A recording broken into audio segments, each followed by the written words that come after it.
¿Aló, me escuchan? Buenas tardes. Ya, entonces, el día de hoy vamos a hacer la clase de... A mí me dijeron que que iba a correr un día, por eso que yo lo había programado para el día de mañana, pero me acaba de llamar el coordinador y me ha dicho que hoy día es la clase. Entonces vamos a comenzar. La clase de hoy día se refiere a emergencias urológicas. ¿Me escuchan bien? Sí, doctor. Perfecto.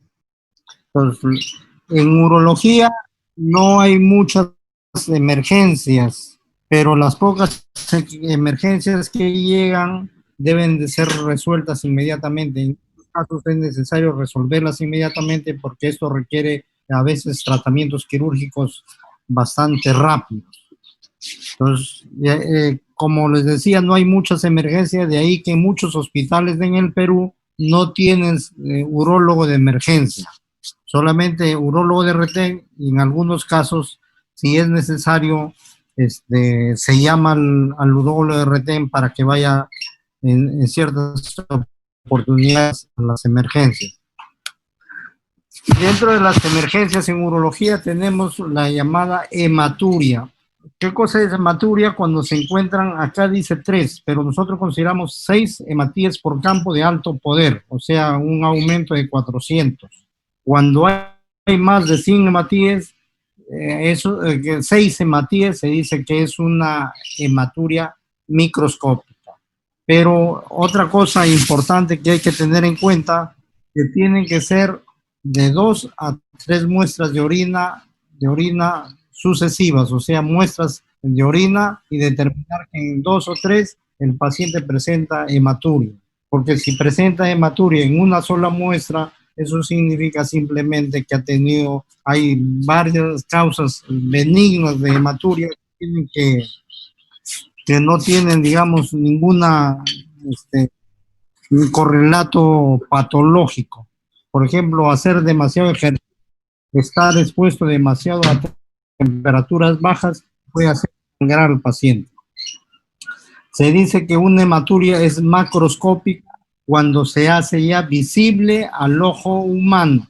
Y para ser visible al ojo humano, mínimo se requieren más de 100 hematíes por campo en un microscopio de alto poder. No todos los cambios de coloración en la orina se llaman hematurias. Existen hematurias macroscópicas y existen hematurias microscópicas. Entonces, dentro de las hematurias macroscópicas, o mejor dicho, las falsas hematurias, dentro de las falsas hematurias, nosotros tenemos la oliguria, en la cual hay una disminución de la cantidad de orina que produce el riñón debido a muchos factores. Uno de ellos puede ser por deshidratación, otro puede ser por fiebre también, que el paciente al tener fiebre comienza a perder líquido a través de la piel. O cuando se ingiere muy poca agua, también cuando se ingiere muy poco líquido, los riñones dejan de producir mayor cantidad de orina. Pero también dentro de las falsas hematurias está la ictericia, que puede producir una orina colúrica. La hemoglobinuria, hay destrucción de la hemoglobina, de los glóbulos rojos, y parte de la hemoglobina va a producir una coloración diferente a lo normal en la orina. Pigmentos vegetales, algunos pigmentos vegetales, y los medicamentos. Los medicamentos, así tenemos nosotros coloración amarillo anaranjado. El ácido fólico es el representante mayor de este tipo de medicamentos. Pero lo que sí van a encontrar con ustedes con bastante frecuencia es la coloración rojo anaranjado. Y esto generalmente se debe a la fenazopiridina, que es uno de los analgésicos por excelencia de vías urinarias. Nosotros utilizamos mucho la fenazopiridina, y el nombre comercial de este fármaco es el Piridium. El piridium es un analgésico propio de vías urinarias, casi no se utiliza en otro tipo de dolores, sino sobre todo en los pacientes que presentan disuria marcada. Nosotros utilizamos fenazopiridium. Pero también hay otros, por ejemplo, anticoagulantes orales que van a teñir la orina de un color oscuro. Después laxantes, la carbamazepina también, pero la isoniazida y eso sí, y la rifampicina son medicamentos que cambian el color de la orina, y eso hay que tenerlo en cuenta, sobre todo cuando uno está tratando pacientes con tuberculosis. Pacientes con tuberculosis, uno de sus efectos de los medicamentos es el cambio de coloración. El diagnóstico diferencial entre la pseudohematuria y hay hematurias verdaderas. ¿Cómo hacemos nosotros el diagnóstico diferencial entre la pseudohematuria? Y dentro de la pseudohematuria están las orinas coloreadas con alimentos y drogas. Están los pigmentos o pigmenturia, ¿no? Que también nosotros la pigmenturia, menstruación normal o metrorragia, muchas veces a veces se le hace, digamos, el sedimento urinario a una mujer en el momento de su regla. Eso no se hace. Generalmente, cuando el laboratorista le va a tomar una muestra de orina a una mujer, le pregunta si está menstruando o no. Y si está menstruando, es preferible no hacer, porque muchas veces el sangrado de la menstruación se puede confundir, combinar con la orina y dar una falsa hematuria. Y la fístula vesicovaginal también puede ser, pero dentro de la fístula vesicovaginal, aparte de la hematuria, se presentan otros síntomas, como es la pérdida de orina por vía vaginal. Entonces, además el antecedente de que la paciente ha sido operada previamente por histerectomía o ha sido operada por cesárea. En estos casos puede presentar fístula vesicovaginal. Y las hematurias verdaderas, hay dos grupos de hematurias verdaderas. Las hematurias de origen glomerular, llamadas también hematurias renales o nefrológicas, y las hematurias de vías urinarias, llamadas también hematurias urológicas. Y cada una tiene características especiales. Solamente con el sedimento urinario nosotros podemos hacer el diagnóstico diferencial entre estas tres hematurias. La pseudohematuria, en la cual no hay glóbulo rojo, por supuesto, pero lo que sí tenemos que tener en cuenta que las hematurias verdaderas hay dos grandes grupos, y mediante el examen de sedimento urinario nosotros podemos determinar a qué grupo pertenece cada una de estas hematurias.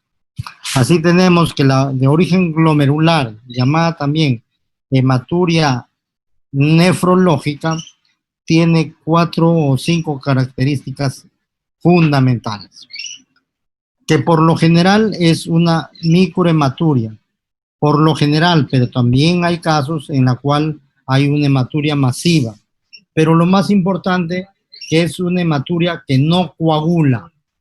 Si ustedes ven en el sedimento urinario y ven que la hematuria puede ser regular cantidad de hematuras que hay en la orina, pero esta hematuria no se presenta coágulos, eso significa que es de origen nefrológico.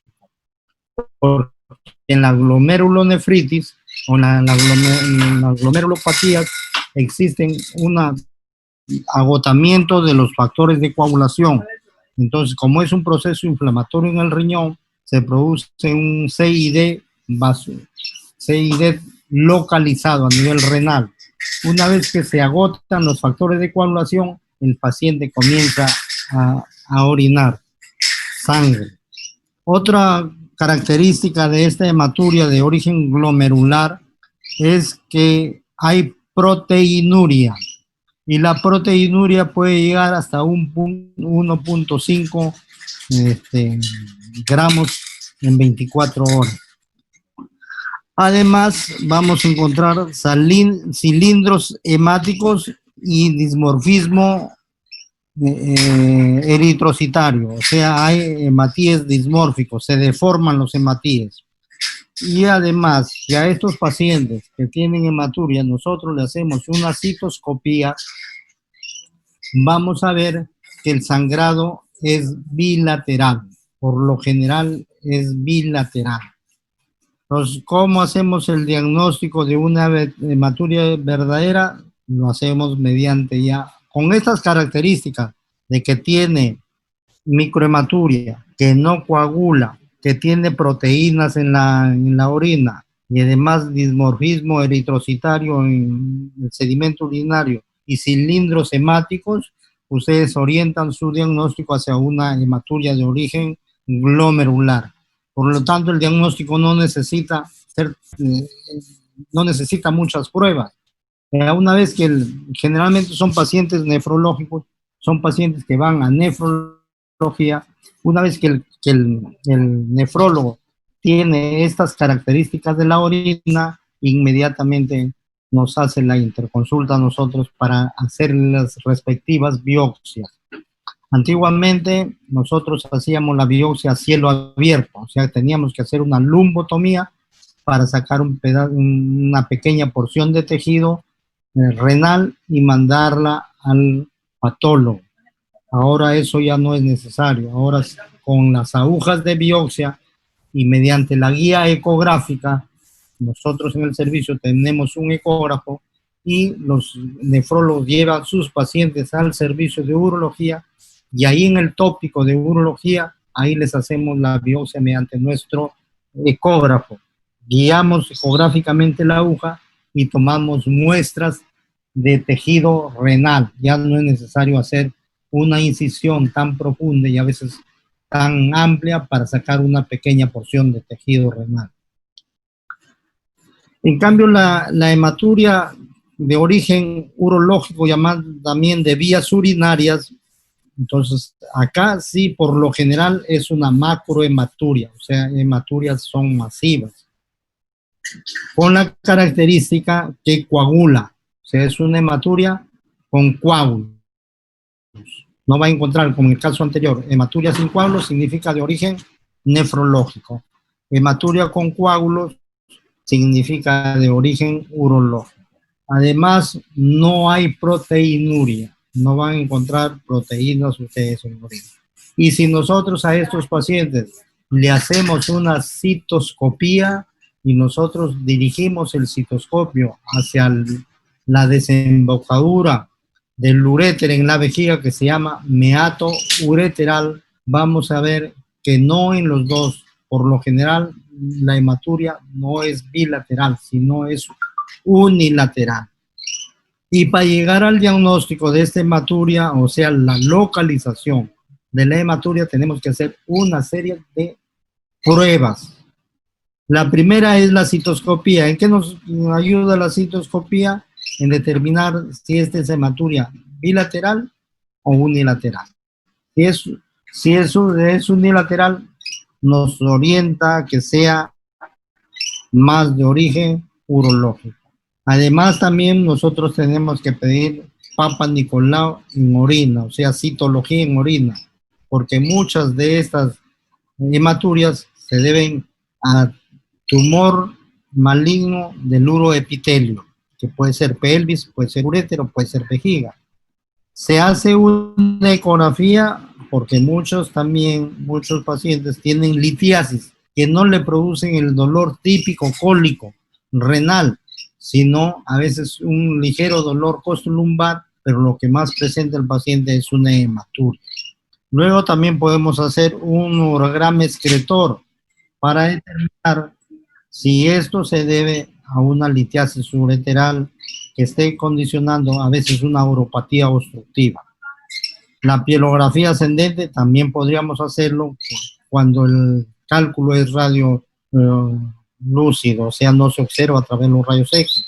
Y ponemos un catéter y a través de este catéter que se coloca en la parte distal del ureter, en el meato ureteral, se introduce sustancia de contraste y que dibuja todo el uréter y la pelvis renal. Y muchas veces llegamos a descubrir cálculos que no lo vemos a través de los rayos X.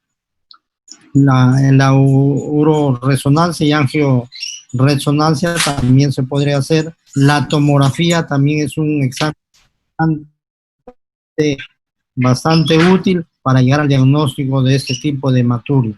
La ureteropieloscopía es casi parecido a la citoscopía, con la diferencia que nosotros no solamente observamos la vejiga, sino introducimos un aparatito que se llama ureterorenoscopio a través del uréter y vamos hasta la pelvis renal. Ahora hay dos tipos de ureterorenoscopio. Antes había el semirrígido, en la cual a veces había problemas porque podía incluso perforar y romper el uréter. En cambio ahora hay un ureterorenoscopio flexible, que uno lo va manipulando por fuera y lo va dirigiendo en el sentido del uréter y no produce mucho. Y por último, se puede hacer una arteriografía, porque una de las causas de hematuria urológica son las fístulas arteriovenosas. Las fístulas arteriovenosas, sobre todo en aquellos pacientes que tienen el antecedente de haber tenido un traumatismo renal. Muchos pacientes, después de un traumatismo renal, desaparece el sangrado, pero con el tiempo vuelve a aparecer el sangrado. Y muchos de estos pacientes, el sangrado se debe a que tienen una fístula arteriovenosa. De ahí que la arteriografía nos va a dar o nos va a ayudar para descartar si la hematuria que presente el paciente se debe a una fístula arteriovenosa. La hematuria de origen glomerular, ya le hemos dicho a ustedes que tiene 4 características especiales, que es bilateral, que hay proteínas en orina, incluso más de 1.5 gramos en 24 horas, que hay dismorfismo eritrocitario y cilindros hemáticos. Muchas veces esta proteinuria llega a los 3 gramos. Cuando las proteínas llegan a los 3 gramos en 24 horas, ya viene un problema que se llama síndrome nefrótico, en la cual hay una hipoproteinemia y hay una hiperproteinuria. Entonces, esos dos elementos se combinan para dar el famoso síndrome nefrótico, que tiene una serie de correlatos sintomatológicos como edema, como a veces hipertensión arterial, una serie de otros, pero lo que caracteriza al síndrome nefrótico es la proteinuria y la hipoproteinemia. También existen las hematurias de causa hematológica. Dentro de las enfermedades de causas hematológicas tenemos enfermedades eritrocitarias, drepanocitosis, anemia hemolítica, las leucemias aguda y crónica, enfermedades leucocitarias, las coagulopatías también, la terapia anticoagulante. Muchos pacientes cardiológicos, el cardiólogo les receta terapia anticoagulante. Y a veces el único síntoma que presenta el paciente es hematuria. De ahí que cuando ustedes tengan un paciente con hematuria, no se olviden de preguntar si está tomando anticoagulantes o no, porque muchas de las hematurias que presentan las personas de edad avanzada son producto de la hematuria de origen, o sea, las hematurias por anticoagulantes. La púrpura trombocitopénica es un trastorno en la cual hay problemas en cuanto a las plaquetas.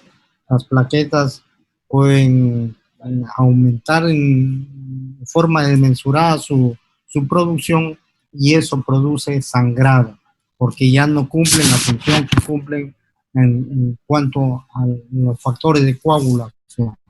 Y dentro de las hematurias de causa nefrológica tenemos la glomerulonefritis, aguda y crónica, síndrome enfermedad de Berger y el síndrome de Alport. Esos son las dos enfermedades más frecuentes en cuanto a la hematuria de origen nefrológica. También hay coagulopatía, coagulopatías o causas iatrogénicas. Acá tenemos un esquema en el cual hay una serie de trastornos que pueden dar lugar a hematuria de origen urológico. Por ejemplo, un cáncer de próstata puede haber. También hay adenoma de próstata sangrantes. Entonces nosotros vemos que el paciente está sangrando a través de ya eso vamos a ver con la prueba de los 3 vasos, de qué parte del árbol urinario el paciente está sangrando, ¿no? Puede ser un vaso inicial, medio o terminal. O sea, hematuria inicial, hematuria total o hematuria terminal. Eso ya lo vamos a ver con esa prueba de los 3 vasos. Pero dentro de las hematurias de origen urológico tenemos el traumatismo. Cualquier traumatismo a nivel del riñón, uréter, vejiga o uretra puede producir hematuria. Cistitis, que es un proceso a veces inflamatorio, a veces infeccioso. O sea, la cistitis puede ser inflamatoria o cistitis infecciosa. Cualquiera de ellas puede producir hematuria. Tumores de la vejiga. Muchas veces los pacientes ya de cierta edad debutan con sangrado. O sea, el cáncer, el sangrado es un signo que puede ser un signo de que el paciente tiene cáncer en el uroepitelio. Y si son personas de edad avanzada, puede que este paciente tenga un cáncer de vejiga. Y cuando hacemos la citoscopía, encontramos el tejido característico de la presencia del tumor en la vejiga, que da la apariencia que puede ser tejido como si fuera una coliflor. Entonces, cuando uno observa este tejido de tipo coliflor, determina que es un cáncer de vejiga. Ligaduras, o sea, de tipo urológico, también la ligadura, sobre todo la ligadura del útero en aquellas pacientes que han sido sometidas a histerectomía. Pues el traumatismo ureteral es más frecuente de tipo iatrogénico. O sea, y dentro de estas de tipo iatrogénico, la histerectomía representa el 64% de las lesiones del uréter. Tumor de uréter, necrosis papilar, que es un proceso infeccioso bastante severo, el traumatismo renal, el tuberculoma, que ya son las cavidades que se forman en la tuberculosis. La tuberculosis también urogenital es causante de hematuria, la pielonefritis crónica, la periureteritis, sobre todo de tipo infeccioso o tumoral. La litiasis a cualquier nivel, litiasis a nivel de la vejiga, litiasis a nivel del uréter o litiasis a nivel de la pelvis renal, tumor de pelvis renal y también el tumor de riñón o el llamado hipernefroma. Todos esos son causantes de hematuria de origen urológico.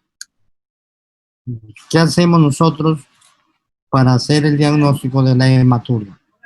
Una vez que hemos confirmado que el paciente tiene una hematuria, ya hemos dicho que la hematuria tiene que ser mínimo de 2 a 3 exámenes sucesivos de sedimento urinario.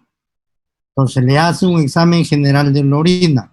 Si este examen ya nos determina que el paciente tiene hematuria, le mandamos a hacer en la primera fase la urografía, la ultrasonografía, o sea, la ecografía renal y urinarias.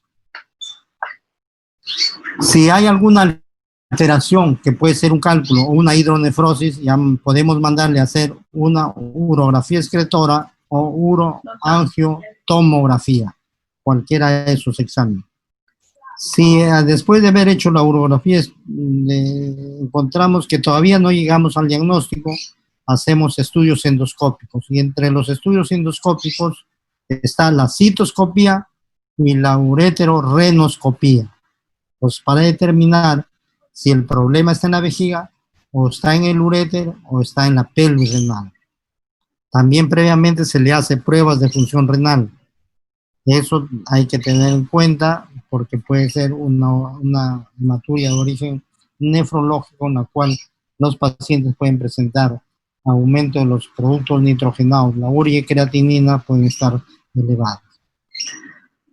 La biopsia renal nos va a determinar, o sea, cuando ya nosotros estamos seguros que esta es una hematuria de origen nefrológico, le mandamos a hacer una biopsia renal y eso ya nos da el estudio anatomopatológico de la patología que el paciente está presentando. Entonces, la prueba inmunoserológica se puede hacer VAR en orina, proteína C reactiva. El examen de orina. ¿Cómo se hace el examen de orina?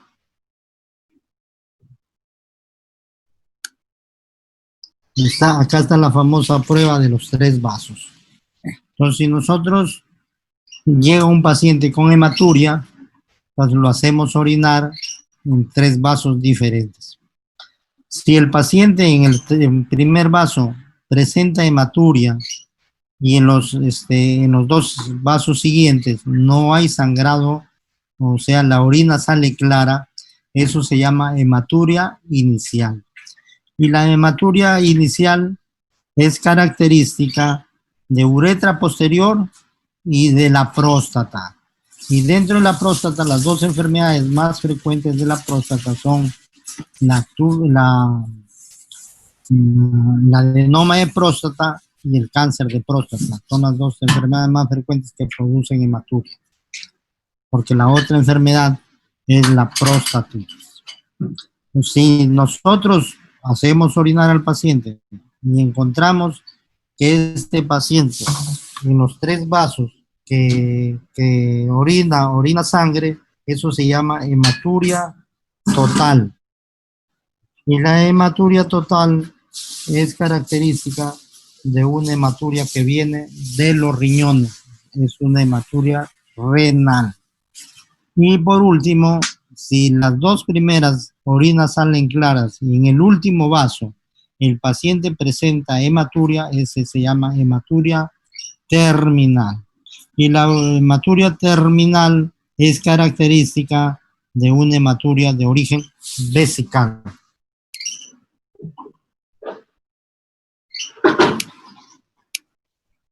Una ecografía en la cual hay litiasis ahí que nos indica que ya hay hidronefrosis. Pues hay 2 cosas que están indicando que este paciente está presentando acá tenemos una urografía excretora en la cual ustedes ven una gran dilatación de la pelvis renal derecha. Y hay sustancia de contraste en la vejiga, quiere decir que esto es una placa más o menos a los 15 minutos. Acá vemos una placa de abdomen simple en la cual se ve una imagen de densidad cálcica que está a la altura de la última costilla. Eso puede ser un cálculo, se encuentra en la juntura ureteropiélica de ese riñón. Entonces, la citoscopía es un procedimiento que debe hacérsele a todos los pacientes que tienen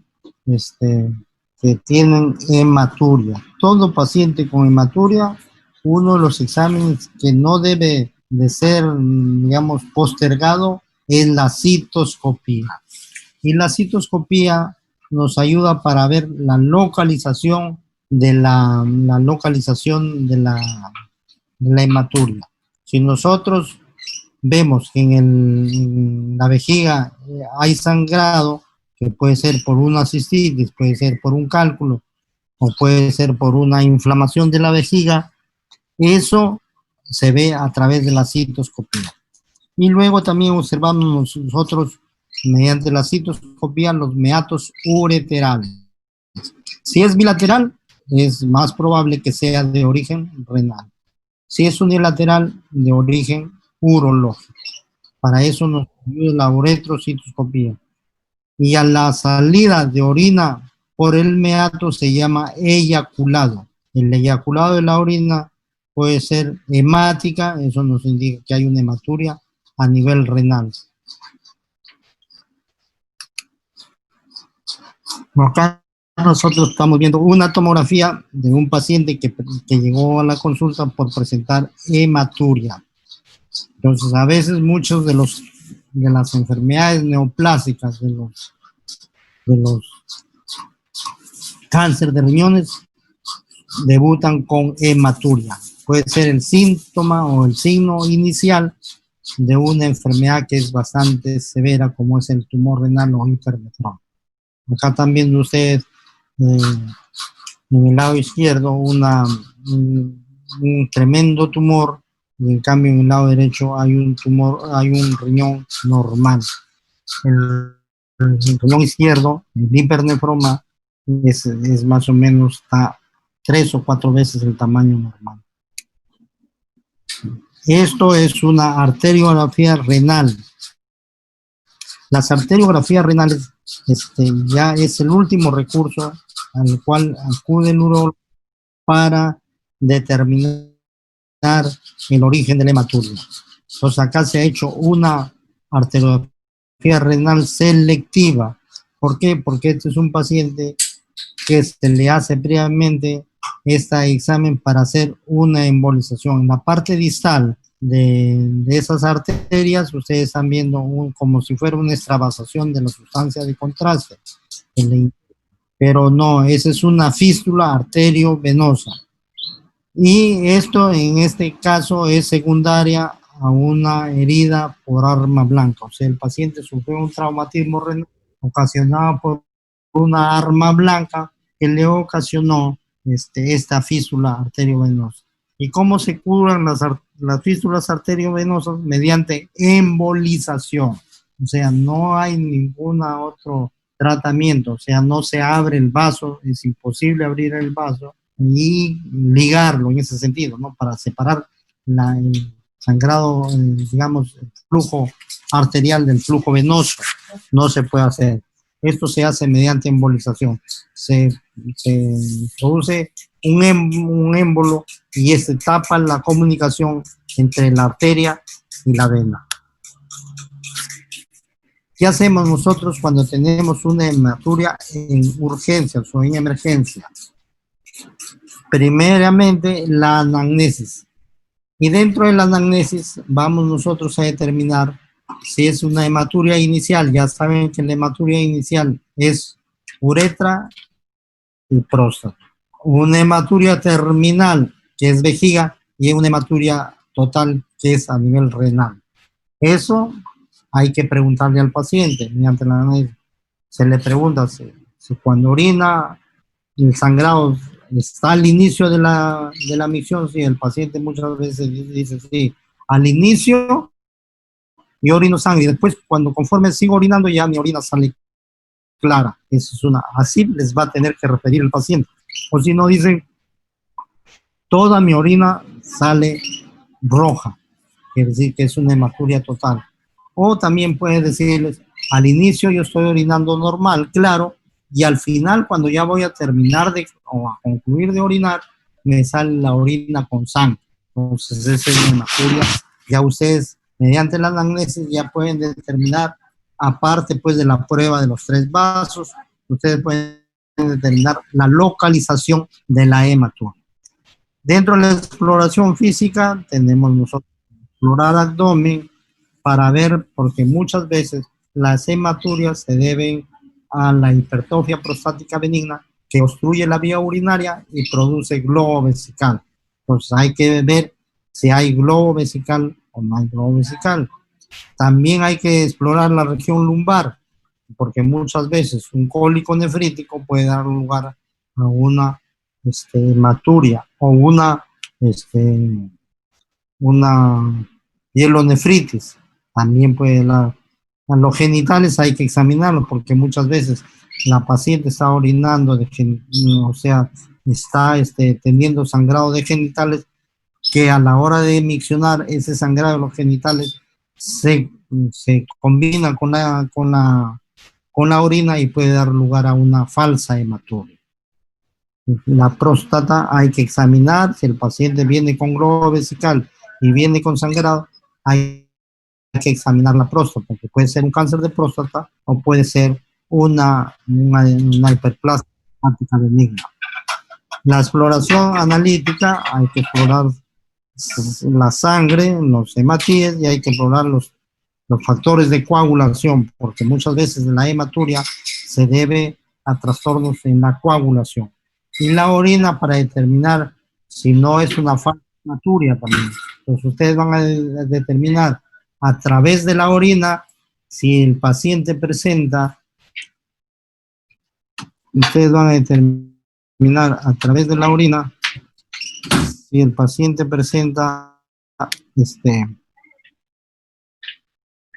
el paciente presenta coágulos o no presenta coágulos, si está presentando además proteinuria o no presenta proteinuria, eso ya es a través del examen de orina.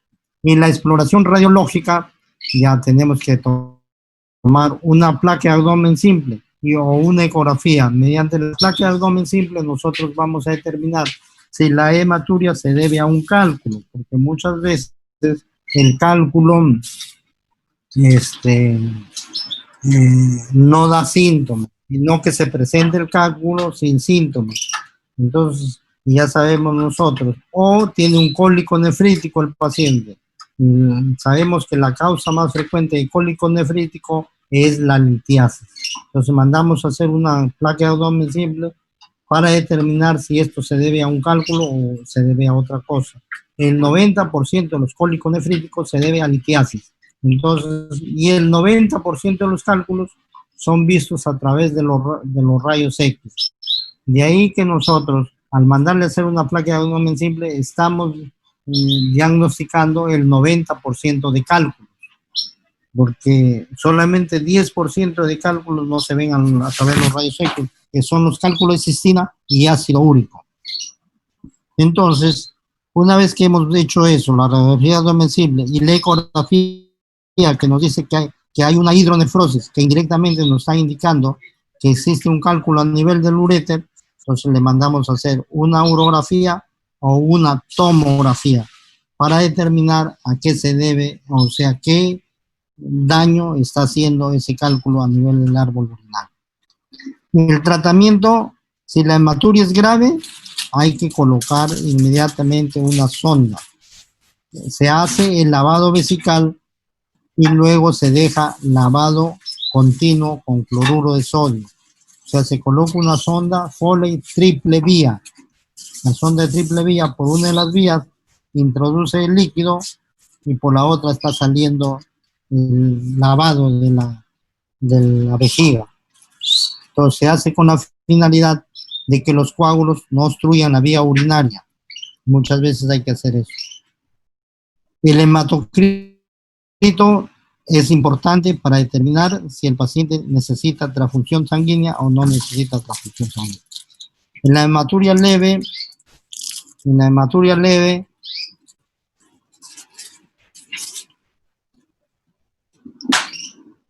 ingesta el líquido y reposo.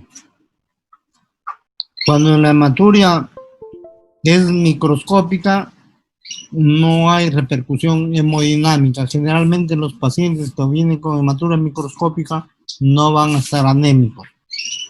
Por lo tanto, a estos pacientes ya se les manda la consulta para hacer un control más estricto de su hematuria y determinar cuál es la causa de que el paciente esté presentando hematuria.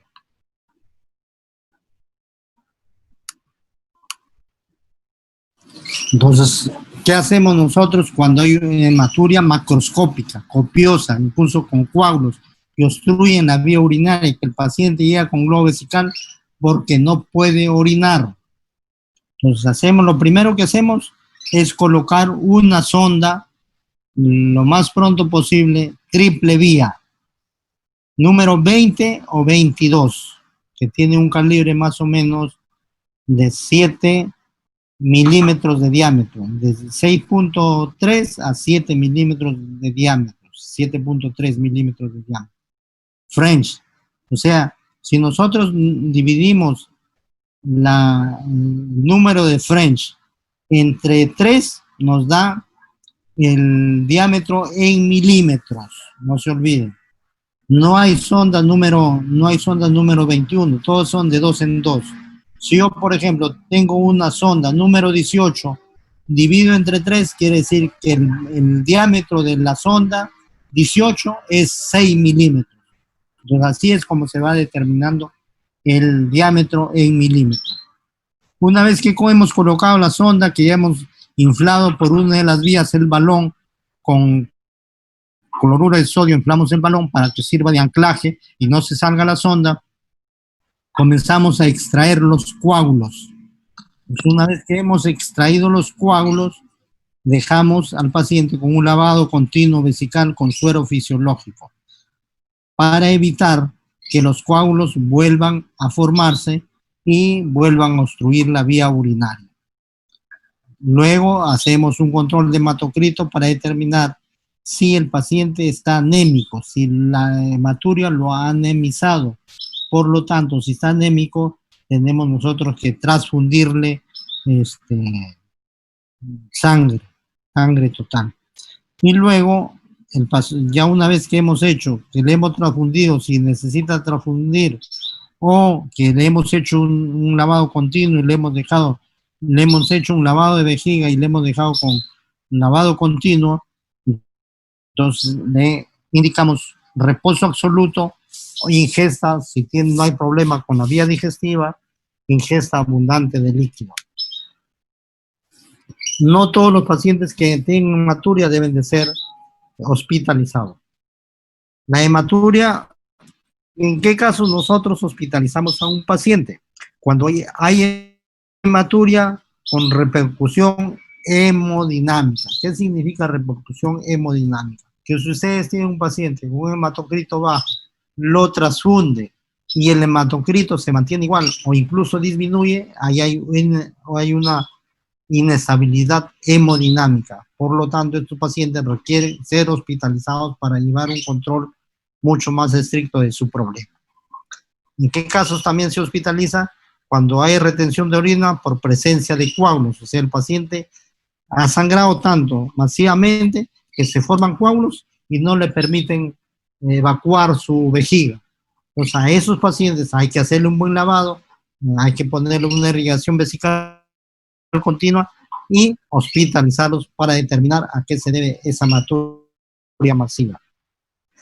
También, además de que en algunos pacientes presenta anemia grave y alteración de la coagulación, esos deben ser hospitalizados porque hay que regularizar su coagulación o tratar de elevar su hematocrito para evitar problemas de anemia. También cuando el paciente, aparte de presentar hematuria, presenta deterioro de la función renal. Y ahí que es importante que todo paciente que tenga hematuria, hacerle su dosaje de urea y creatinina. Es importante, todo paciente con hematuria, no se olviden de hacer urea y creatinina. Y las alteraciones del sedimento urinario, ya hemos visto en qué caso la hematuria es de origen nefrológico y en qué caso es de origen urológico, simplemente con el sedimento de orina. Y la hematuria microscópica postraumática también debe ser hospitalizado, porque a veces hay hematurias leves, pero con un gran daño renal, incluso de pedículo vascular, a pesar cuando hay traumatismo renal. Entonces, ¿cómo manejamos nosotros la hematuria macroscópica? Cuando hay hematuria macroscópica, balance hídrico, plaquetas, tiempo de coagulación y sangría, ultrasonografía renal y vésico-prostático. Si encontramos el diagnóstico etiológico, o no encontramos el diagnóstico etiológico. Si no encontramos el diagnóstico etiológico, seguimos nosotros con pruebas como la uroangiotomografía, la ureterorenoscopía, el VAR en orina, o sea, Papa Nicolau en orina, la proteína C reactiva, la biopsia renal. Si una vez que hemos llegado al diagnóstico etiológico, el tratamiento de la causa específica, o sea, a qué se debió el problema de su hematuria. Pero si no hacemos nosotros el diagnóstico etiológico, ya nos vamos al otro extremo, en la cual hay que hacer una serie de pruebas, y entre estos está la citoscopía y la evacuación con coágulos, persistencia de la hematuria, la citoscopía, y hay que evacuar los coágulos. Si es muy severa la hematuria, hay que poner una sonda transuretral, hay que hacer una destrucción de los coágulos y lavado vesical y irrigación vesical continua. Si el tipo de la hematuria es sin coágulos y es leve, ingesta hídrica abundante, generalmente 3 litros diarios, y luego evaluación si necesita transfusión sanguínea o no. Si el paciente, el diagnóstico etiológico lo hemos determinado mientras las primeras pruebas que hemos hecho, el tratamiento de las causas específicas, y una vez que hemos tratado la causa específica, determinar que la orina esté clara para decir que este paciente tiene, y luego hacer el estudio a qué se debió su hematuria.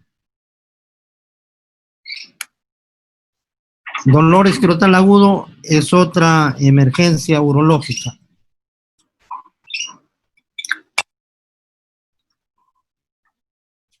Es un dolor intenso, de aparición repentina, hay una gran doloribilidad y aumento de volumen en algunos de los testículos, y muchos de estos dolores escrotal agudo implican 3 patologías: la torsión testicular, la orcoepidimitis y la torsión de apéndice testicular.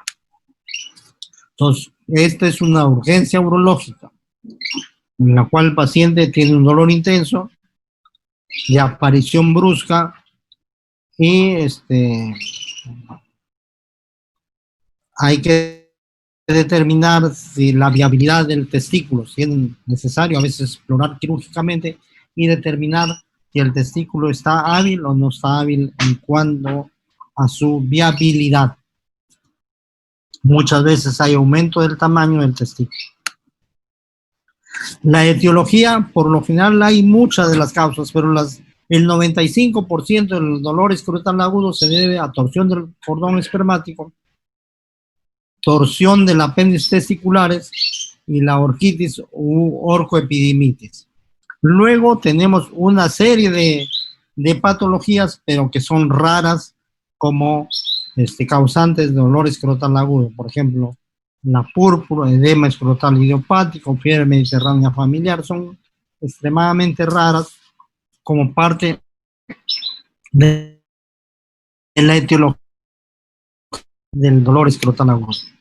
Y aquí tenemos nosotros las 3 patologías, que representa el 95% de causas de dolor escrotal agudo, que es la torsión testicular, la orcoepidimitis, que es un proceso infeccioso, y la torsión del apéndice testicular.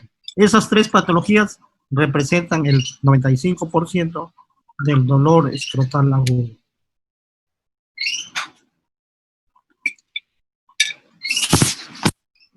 Acá tenemos dentro de las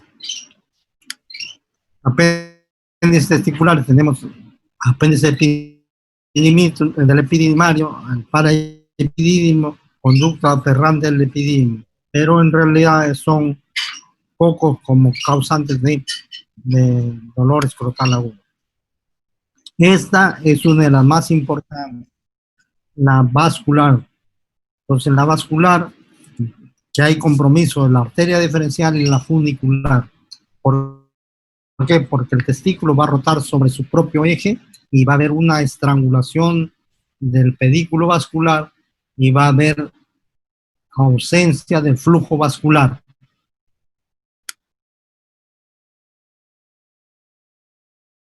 La torsión del cordón espermático es una urgencia quirúrgica.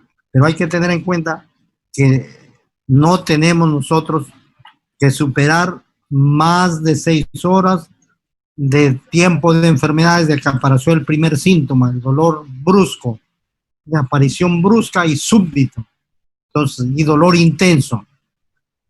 A partir de ahí hacia máximo 6 horas, podemos nosotros todavía recuperar el testículo.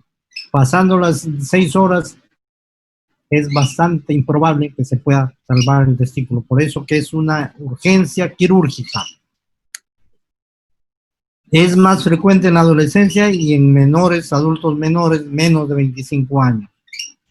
1 en 4.000 hombres menores de 25 años.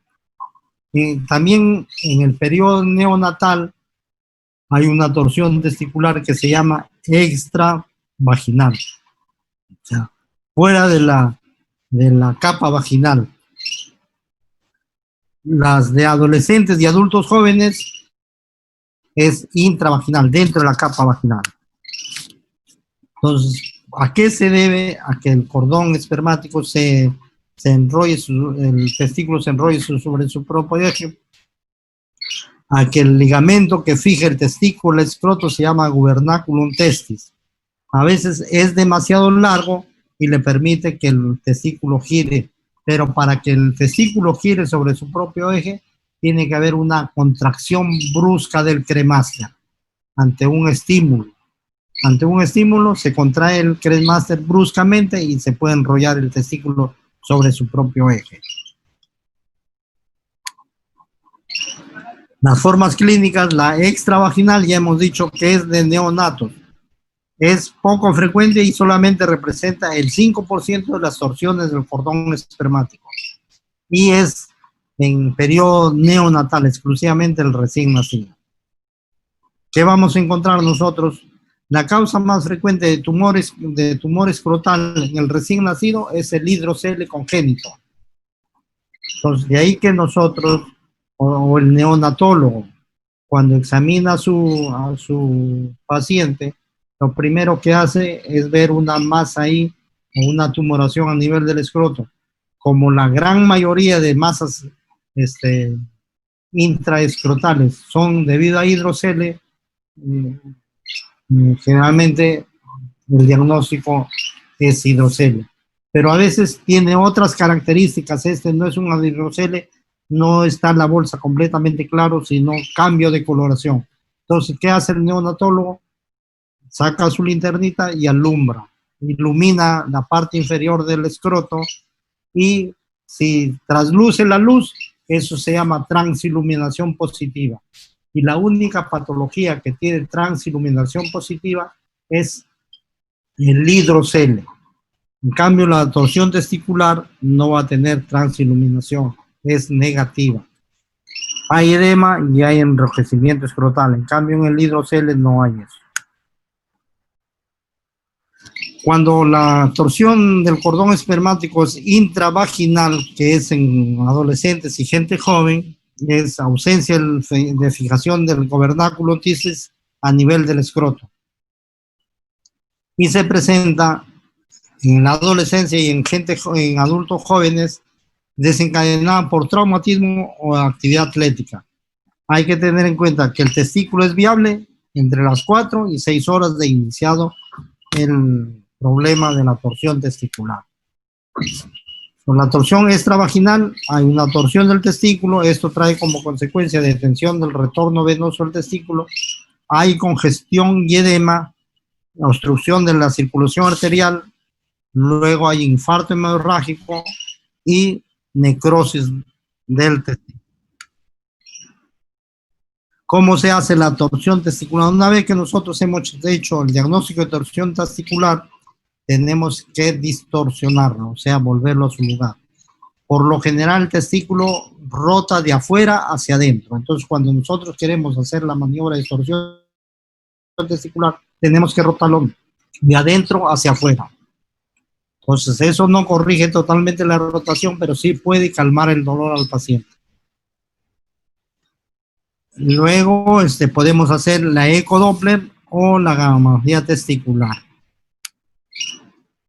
Pues la exploración física, ¿qué vamos a encontrar? Hemiescroto afectado, signos de flogosis a nivel de ese hemiescroto. Y hay un signo que es bastante importante. Cuando ustedes tengan un paciente con dolor escrotal agudo, hay que explorarlo, hay que observar el testículo. Y si nosotros encontramos un testículo elevado, ascendido y en forma horizontal, eso se llama signo de Guberniu. Además, nosotros estimulamos el reflejo cremasteriano. Y si el reflejo cremasteriano no hace que el testículo se eleve, eso se llama el reflejo cremasteriano negativo. Eso se presenta en torsión testicular. Y además hay otro reflejo que se llama la maniobra de Prem. ¿En qué consiste maniobra de Prem? En elevar el testículo y calma el dolor. En la torsión testicular no calma el dolor por más que se eleve el testículo. Entonces, la evaluación inicial, la edad, ya tenemos que tener en cuenta que son personas adolescentes o adultos jóvenes. Las características del dolor, el inicio brusco y súbito y sumamente intenso. Signos y síntomas acompañantes, ya hemos visto el signo de Guberniu, el reflejo cremasteriano ausente y el reflejo en la maniobra de Prem negativa. Estudio analítico, la análisis de orina tiene que ser normal porque no hay ningún problema en cuanto al tipo urinario. Y la ecografía Doppler se utiliza ya para confirmar un diagnóstico, pero solamente basta el examen clínico y los antecedentes del paciente para determinar, mediante la exploración clínica, que el paciente tiene una torsión testicular. Pero si tienen la oportunidad de hacer una gamografía testicular, ustedes van a tener un examen que es muy importante y que tiene una sensibilidad del 90% y una especificidad del 100%. La ciencia del flujo arterial es típico de torsión testicular. Eso lo va a encontrar ustedes en la ecodoppler. Muchas veces es necesario hacer gamografía isotópica testicular, pero como esto es una emergencia urológica, este examen generalmente se obvia, no lo hacemos. ¿Por qué? Porque hacer una gamografía isotópica testicular demora demasiado tiempo. La mayoría de hospitales no tiene gamágrafo, o sea, no tiene el aparato para hacer la gamografía y tienen que derivarlos a otros hospitales o a otros centros donde tengan este aparato para hacer la gamografía. Pero como es una emergencia, todo el tiempo que ustedes están esperando, que no es más de 6 horas, se va a pasar en el traslado del paciente para hacer el examen y regresar, cuando ya ustedes clínicamente tienen un diagnóstico. Muchas veces se obvia este estudio de gamografía, pero si se hiciera, tiene una sensibilidad menor que la ¿cómo se llama? Que la ecodoppler, una sensibilidad de 80 y una especificidad de 90. El tratamiento es quirúrgico urgente. Cuando nosotros tenemos la sospecha clínica, hay que hacer la exploración inmediata. Primero, reducción manual, y la distorsión, ya saben ustedes que si gira de afuera hacia adentro, hay que girarlo de adentro hacia afuera.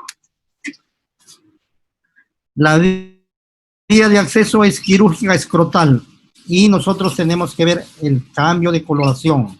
Si nosotros vemos que todavía está un color azulado, lo ponemos nosotros en una riñonera con suero fisiológico del testículo hasta que recupere su coloración normal. Entonces, si no recupera la coloración normal o en su defecto hacemos una incisión en la albuginia y si hay sangrado en la arterial a la hora de hacer la incisión en la albuginia, quiere decir que todavía está viable. ¿Qué cosa se hace cuando nosotros hacemos la orquidopexia? La orquidopexia es la fijación del testículo en el escroto. Entonces, simulando o reemplazando al gobernaculum testis. O sea, esa fijación ya es artificial. Se fija ambos testículos, por eso se llama orquidopexia bilateral, es el tratamiento quirúrgico que se le debe hacer al paciente. Pues acá ustedes están viendo en el lado derecho, en el lado izquierdo, el testículo que está rotado, uno de ellos y el otro está sano, pero los dos en el lado derecho, ustedes están viendo que los dos han sido fijados, los dos testículos. Si encontramos nosotros un testículo así, que por más que lo pongamos en suero fisiológico, no cambia de color, entonces ya está necrótico, hacemos nosotros la orquiectomía. Hacemos orquiectomía del lado enfermo y hacemos orquidopexia del lado sano.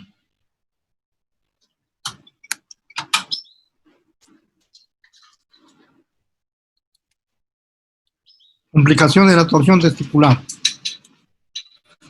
Una vez que el paciente ha tenido torsión testicular y no ha sido tratado adecuadamente o vive en un lugar alejado de hay servicios médicos, esto, el dolor comienza a disminuir y desaparece el dolor, pero se comienza a atrofiar el testículo.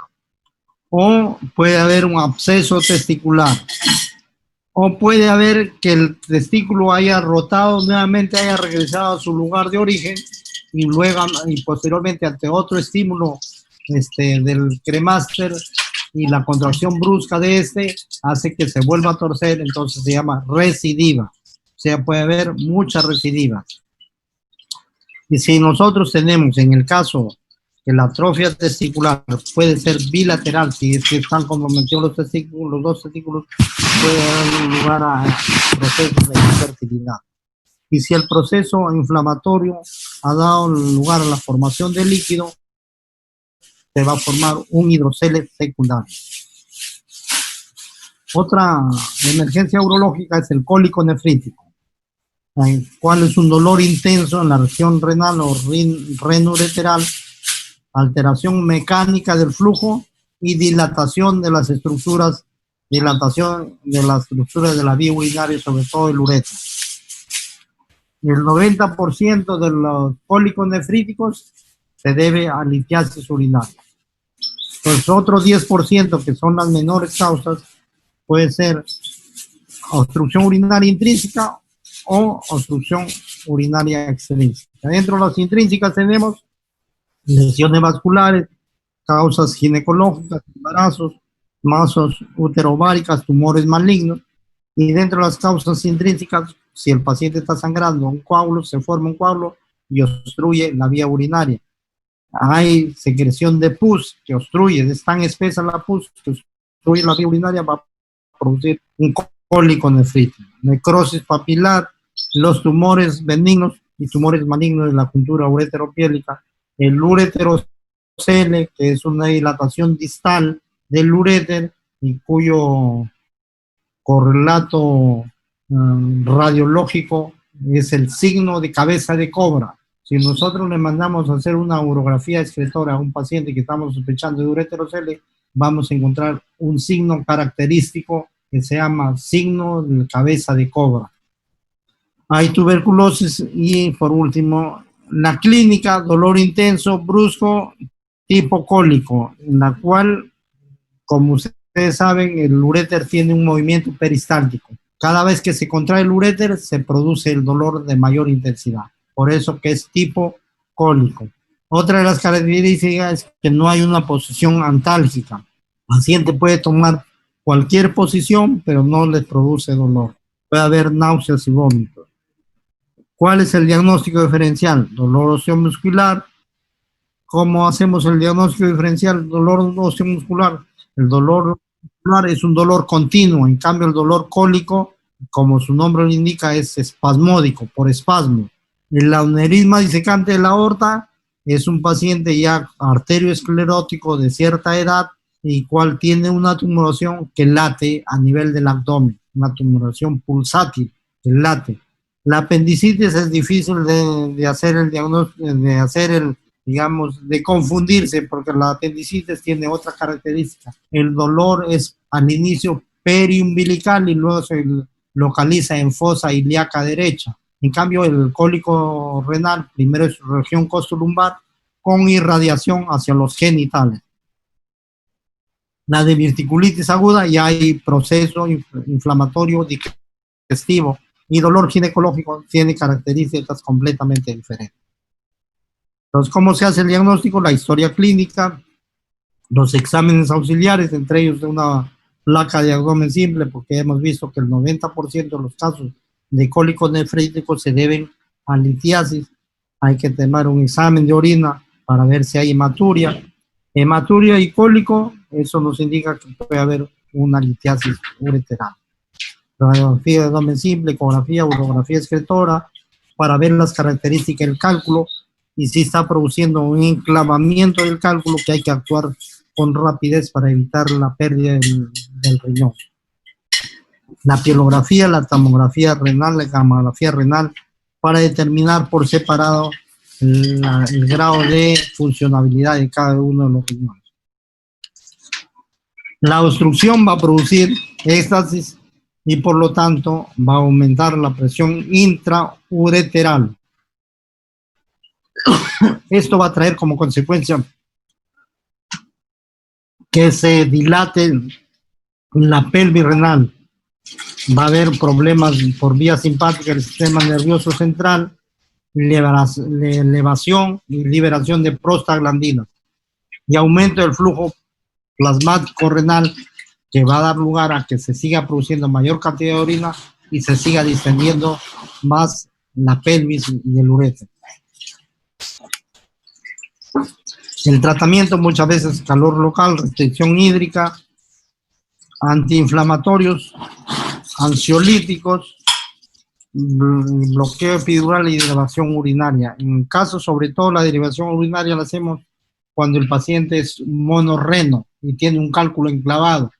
Entonces le colocamos una sonda en pelvis renal, a eso se llama pielostomía cutánea. Le sacamos la pielostomía lumbar y sacamos el cálculo, la orina a través de la vía lumbar.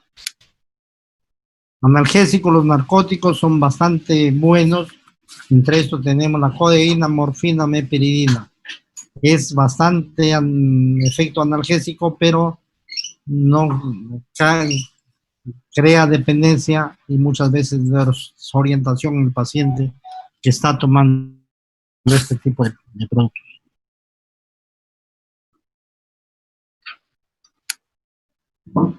Los antiinflamatorios no esteroideos tienen 3 efectos que lo hacen bastante usado en casos de cólico nefrítico. Tienen un efecto analgésico, tienen un efecto antiinflamatorio y tienen un efecto antiespasmódico.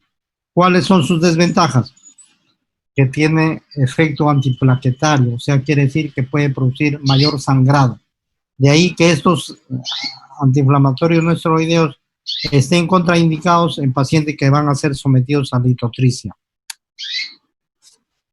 Retención urinaria. ¿Qué hacemos? Por ejemplo, acá tenemos nosotros un paciente que tiene un globo vesical y es probable que sea por adenoma de próstata, porque el 53% de pacientes que tienen hiperplasia prostática benigna tienen retención urinaria.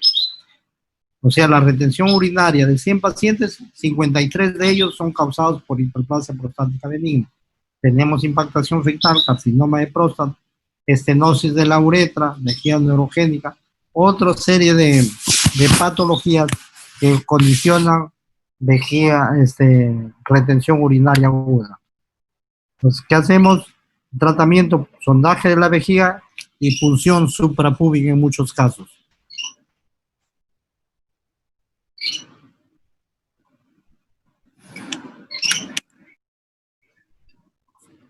Por ejemplo, acá en una punción suprapúbica, un paciente que tiene un cáncer de pene que no se le puede poner una sonda y se le ha puesto una sonda a través de la región suprapúbica, también llamada sonda por talla vesical. Una vez que se coloca la sonda, se puede fijar en el muslo la sonda y se coloca una bolsa colectora de orina. Entonces, ¿en qué casos nosotros colocamos sonda? En caso de retención urinaria, Para recoger muestra de orina estéril también se puede utilizar sonda. Para determinar orina residual, antes se hacía esto como una cosa rutinaria cuando nosotros queríamos determinar cuánto de retención de orina tenía el paciente, pero ahora con la ecografía es mucho más sencillo de realizar. También se colocan sondas en pacientes que han sido operados de vías urinarias, sobre todo de uretra, de próstata y de vejiga. Para irrigación vesicales, en aquellos pacientes que llegan con sangrado masivos, nosotros tenemos que colocar una sonda triple vía para que entre el líquido por un lado y salga ya lavado en la orina y no se formen los coágulos. Contraindicaciones: en qué caso no tenemos que utilizar sonda: en incontinencia urinaria, en prostatitis aguda, en lesiones uretrales, o sea que ya no pasa la uretra, porque si tratamos de forzar en una estrechez uretral, vamos a crear una falsa vía, y traumatismo uretral. ¿Cómo se sospecha que hay un traumatismo uretral? Cuando hay uretrorragia y sangrado en el meato. Si ustedes tienen esos dos signos, uretrorragia y sangrado en el meato, traten de no colocar una sonda a través de la uretra, sino tratan de colocar una sonda por encima del pubis, que se llama sonda suprapúbica o sonda portalla. Hay varios tipos de sonda, de 1 o 3 vías, y hay de varios calibres. Entonces, ¿qué utilizamos nosotros? Guantes estériles, campo estéril, yodopovidona, bolsa colectora, suero fisiológico, y tenemos que colocar al paciente en el cúbito dorsal, se lava genitales y se pincela con yodopovidona la uretra. Se lubrica bien con silocaína a través del... Hay un dispositivo que se llama cono y se coloca a nivel del meato uretral y se exprime el contenido de todo el frasco de la silocaína dentro de la uretra, y ahí nos permite otra vez de la jeringa, con una jeringa hipodérmica, introducimos dentro de la uretra la silocaína. Entonces colocamos el pene en 90 grados y comenzamos a introducir la sonda. Una vez que llegamos a introducir la sonda y sentimos un tope, descendemos el pene a 60 grados y seguimos introduciendo, y va a pasar con mucha facilidad la sonda. Entonces hay que colocar una bolsa colectora, a eso se llama circuito cerrado. En mujeres es mucho más sencillo de colocar la sonda, porque la uretra de una mujer es máximo 5 centímetros de largo. En cambio, en el varón es mucho más larga la uretra, y es mucho más complicado colocar una sonda.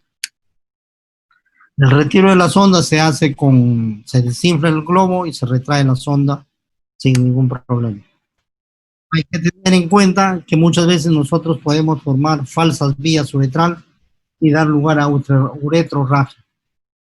Cuando ustedes estén colocando una sonda y ven que comienza a sangrar el pene por la uretra del paciente, retiren la sonda y no intenten más colocar una sonda, porque están formando una falsa vía, están rompiendo ya la uretra.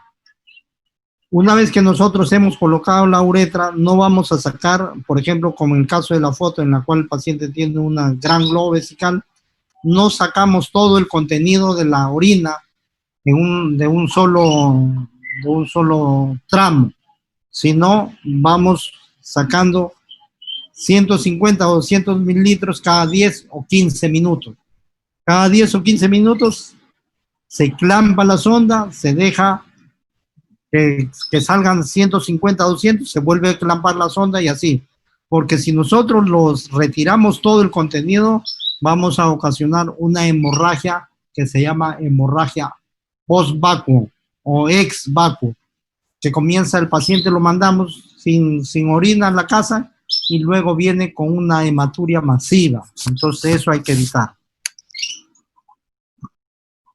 Cuando ya el paciente tiene la sonda y la bolsa, hay que decirle al paciente que mantenga la bolsa debajo del nivel de la vejiga, porque si no, la orina se regresa nuevamente a la vejiga, la orina en la bolsa.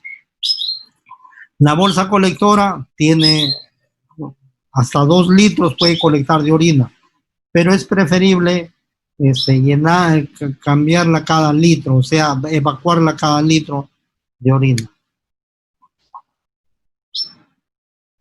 Muy bien, pues jóvenes, hemos concluido la clase de hoy día. ¿Aló? ¿Me escuchan? ¿Aló? Sí, Ya. doctor, se escucha. Escucha bien. Esto ha sido la clase de hoy día, emergencias en urología.